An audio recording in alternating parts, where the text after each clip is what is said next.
syariat, torekot, hakikat harus mix. Tidak boleh ada yang lepas. Puncaknya adalah hakikat. Kita dekat, kita ketemu sama Allah, sehingga terbuka banyak rahasia-rahasia kebenaran. Jadi semakin banyak kita memahami dan menjalankan kebenaran, semakin dekat kita sama Allah. Itulah hakikat. Baik di level ilmul yakin, ainul yakin maupun hakul yakin.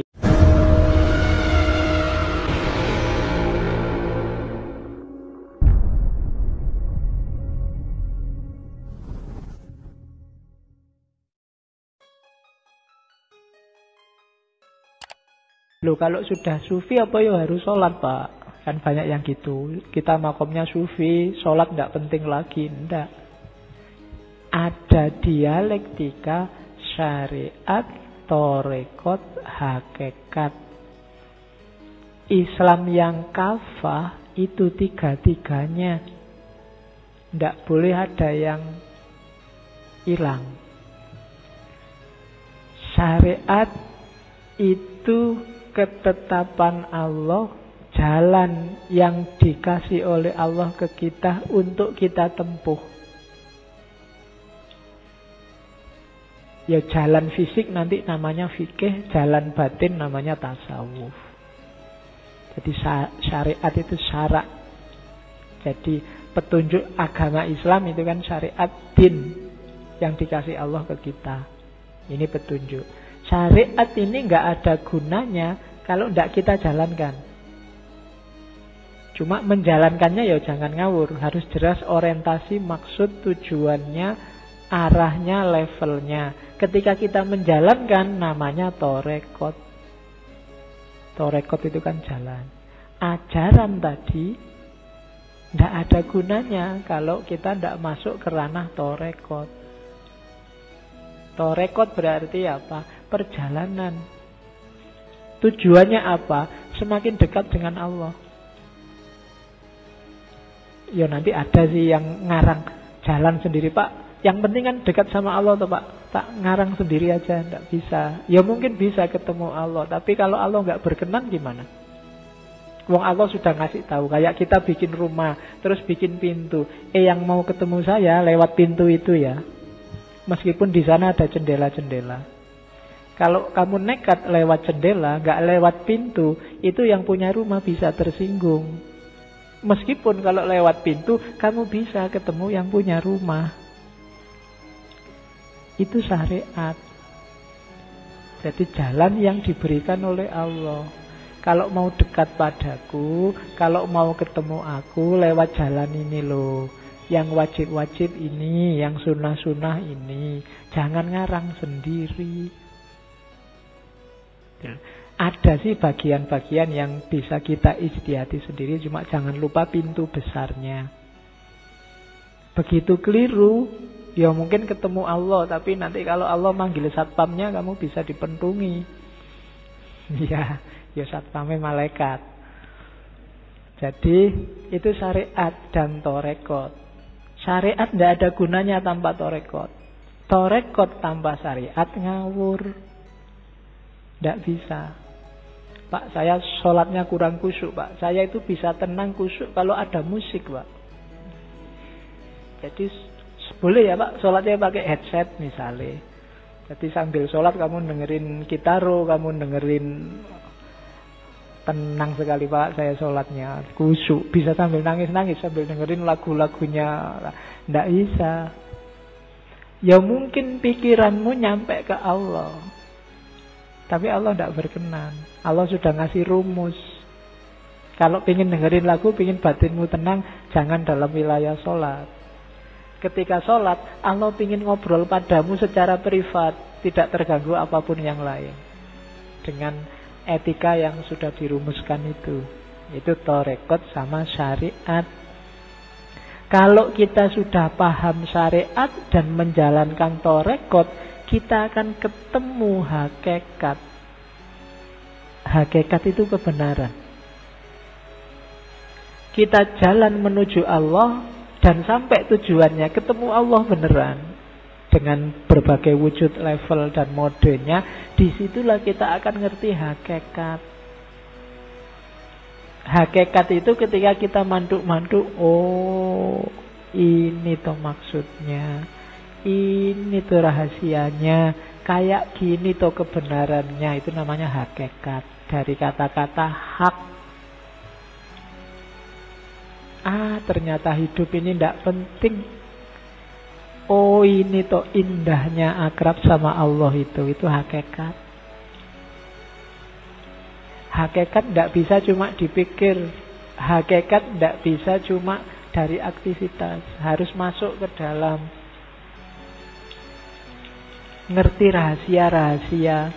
Ngerti pengetahuan-pengetahuan yang hanya bisa diperoleh lewat torekot tadi. Makanya ya pengetahuan bahasa Arabnya makrifat. Dari situlah orang terbuka, bahasa Budanya pencerahan, bahasa Baratnya Renaisan, menemukan kebenaran. Cuma kalau Renaisannya Barat kan 50%, dia baru menemukan kebenaran rasional. Sementara dalam diri manusia banyak kebenaran-kebenaran yang lain yang mengejarnya nggak cuma lewat rasio. Jadi pedomani syariat, jalankan dalam torekot, kita akan menemukan hakikat. Ya nanti kalau menurut Syekh Arsyad, hakikat itu ada yang levelnya ilmul yakin, ada yang levelnya ainul yakin, ada yang levelnya hakul yakin. Ilmul yakin itu pakai akal. Kalau ainul yakin tidak cuma akal, sudah ilmu, sudah mendalam. Kalau hakul yakin tidak lagi ilmu, tapi penghayatan, pengalaman ketika sudah dijalankan. Jadi itulah kebenaran. Kebenaran kita ada yang levelnya akal, ada yang mendalam sehingga levelnya ilmu, ada yang sudah mendarah daging, levelnya ma'rifat. Karena kita alami sendiri, kita dalami sendiri. Jadi ilmul yakin, ainul yakin, sama hakul yakin.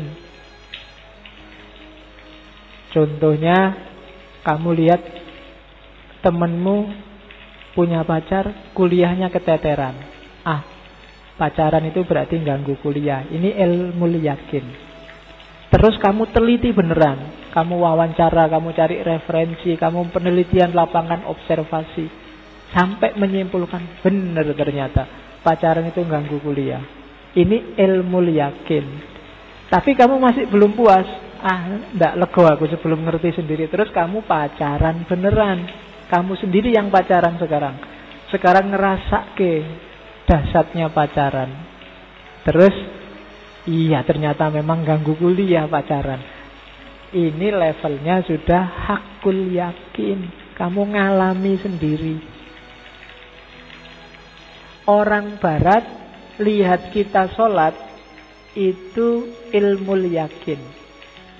Orientalis yang belajar sholat kita, itu ainul yakin. Kita sendiri yang sholat dan merasakan seperti apa sholat, inilah hakul yakin. Sepinter apapun orientalis, Islamolog, dia tidak akan bisa masuk ke wilayah hakul yakin. Sebelum dia masuk Islam sendiri serius, bukan hanya coba-coba. Kalau hanya coba-coba ya tidak akan ketemu rasanya. Nyoba kuliah tidak ada rasanya. Nyoba pacaran tidak ada rasanya. Nyoba kawin tidak tahu rasanya ada apa enggak. Tapi jangan dicoba loh. Oke. Jadi syariat, torekot, hakikat. 3 hal inilah yang nanti bikin Islam kita kafah, sempurna, utuh. Ada orang yang syariat saja, berarti ilmunya dalam, tapi nggak ada yang dijalankan satupun.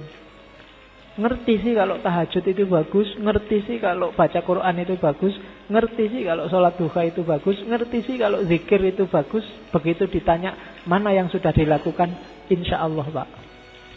Berarti belum. Kamu masih di level syariat, belum torekot. Ada yang sudah torekot tapi nggak nyampe hakikat. Kenapa? Salah orientasi. Dijualan kan salah fokus. Fokusnya pada syariatnya, melupakan hakikat.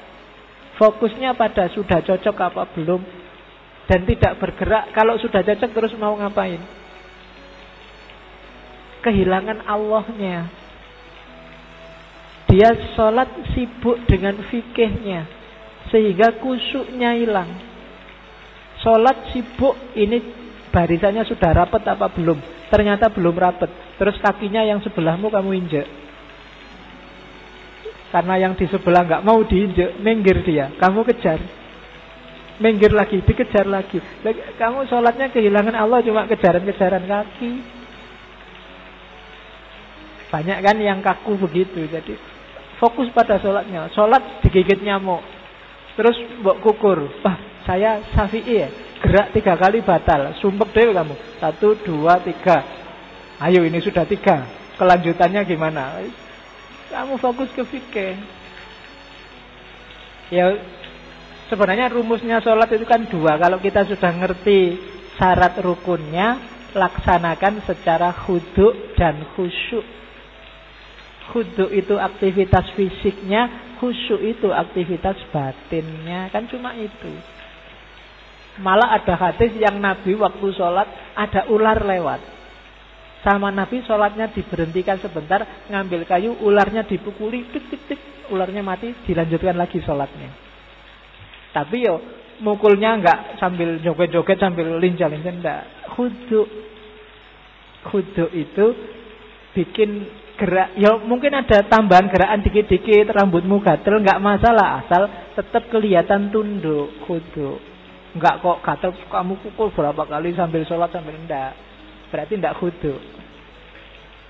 1 kali gerak pun kalau menunjukkan kamu tidak khudu, tidak tunduk, itu sholatmu juga rusak. 1 kali gerak, misalnya kamu sedang sholat, temanmu di kos-kosan pamit, aku bali sik yo, sip. Nah, ayo podo wae. Itu namanya kamu nggak konsentrasi ke sholatmu. Itu loh. Jadi khusyuk sama khudu. Ya, jadi syariat, torekot, hakikat harus mix. Tidak boleh ada yang lepas. Puncaknya adalah hakikat. Kita dekat, kita ketemu sama Allah, sehingga terbuka banyak rahasia-rahasia kebenaran.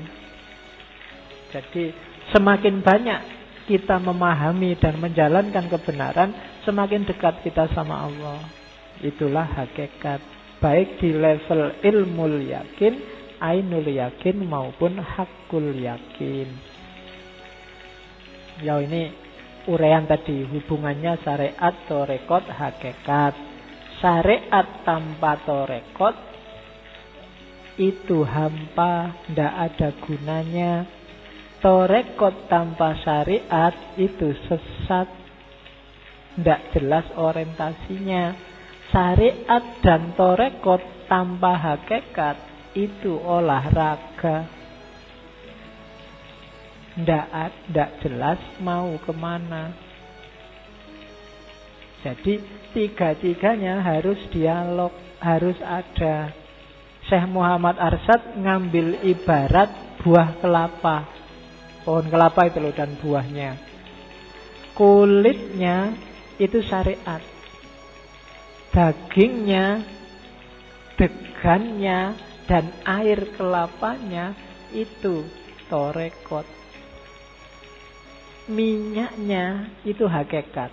Minyak itu kan tidak kelihatan, tidak ada. Tapi setelah diperas dari kelapa itu baru lahir minyak. Jadi hakikat itu tidak kelihatan. Tapi kalau kamu serius di torekot, kamu nemu hakikat. Sama kayak kelapa. Minyaknya tidak kelihatan. Tapi kalau minyak ini kamu peras, kamu olah, kamu akan ketemu minyak. Itulah hakikat. Kalau kamu biarkan aja tanpa kamu peras, ya kamu menjalankan syariat sih cuma asal-asalan sehingga tidak ketemu intinya. Ya seperti kelapa yang tidak menemukan minyaknya. Nah itu ibarat dari Syekh Muhammad Arsyad. Hubungan antara syariat, torekot, dan hakikat. Nah, untuk menuju hakikat tadi, syariat dan torekot kita sempurnakan, katanya Syekh Muhammad Arsyad, lewat 3 jalur. Yang pertama musyahadah, yang kedua muraqabah, dan yang ketiga muhadharah. Musyahadah itu kayak tadi ya, apapun yang terjadi, apapun yang kita lihat, di sana Allah ada. Itu namanya musyahadah. Sambil menjalankan syariat, batin kita sibuk selalu dengan Allah. Itu namanya musyahadah. Musyahadah dari kita. Yang kedua muraqabah. Muraqabah itu satu akar kata kayak raqib, malaikat raqib yang ngawasi. Muraqabah itu ihsan.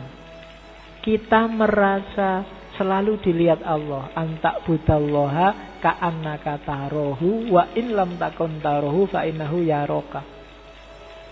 Jadi di mana-mana kita melihat Allah, musyahadah, dan kita juga merasa selalu diawasi oleh Allah. Namanya muraqabah. Dan terakhir muhadharah. Muhadharah itu hati kita selalu mengingat Allah. Allah selalu hadir. Kita selalu merasa ada di hadirat Allah. Dengan 3 kelengkapan ini, syariat dan torekot akan menemukan hakikat. Kalau syariat dan torekot kita masih berjarak dengan Allah, berjarak itu misalnya tujuannya bukan lagi Allah, targetnya bukan lagi Allah, ya hanya itu yang kita dapatkan. Targetmu mungkin pahala, targetmu mungkin surga, targetmu mungkin rezeki lebih banyak, hanya itu yang kita dapat. Bukan berarti tidak bisa, cuma berhenti di situ, eman-eman. Kalau kita nyampe ke Allah, segalanya bisa kita dapatkan. Maka kita sempurnakan syariat dan torekot dengan musyahadah, muraqabah, dan muhadharah. Di mana-mana hanya kita lihat Allah, kita yakin bahwa Allah selalu mengawasi kita karena kita juga selalu hadir di hadirat Allah dan Allah juga selalu ada dalam hati kita. Jadi hidup serba Allah.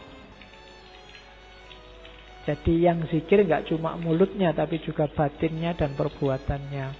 Lewat musyahadah, muraqabah, muhadharah. Melakukan apapun, pertanyaanmu adalah kalau kayak gini Allah suka enggak?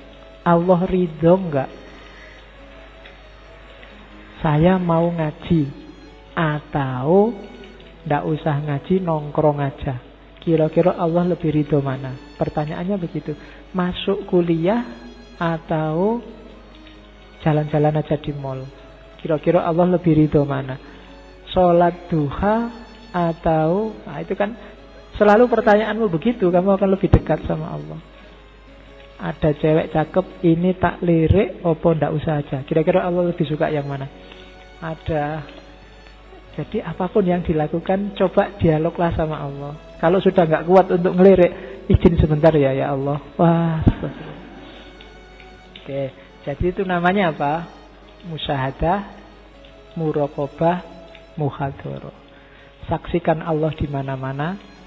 Ingatlah bahwa Allah selalu mengawasi kita dan hadirkan Allah dalam setiap detik kehidupan kita. Maka torekot kita yang tadi dasarnya syariat akan menemukan hakikat. Hakikat itu kebenaran yang sejati, yang untuk itulah kita ada di muka bumi ini.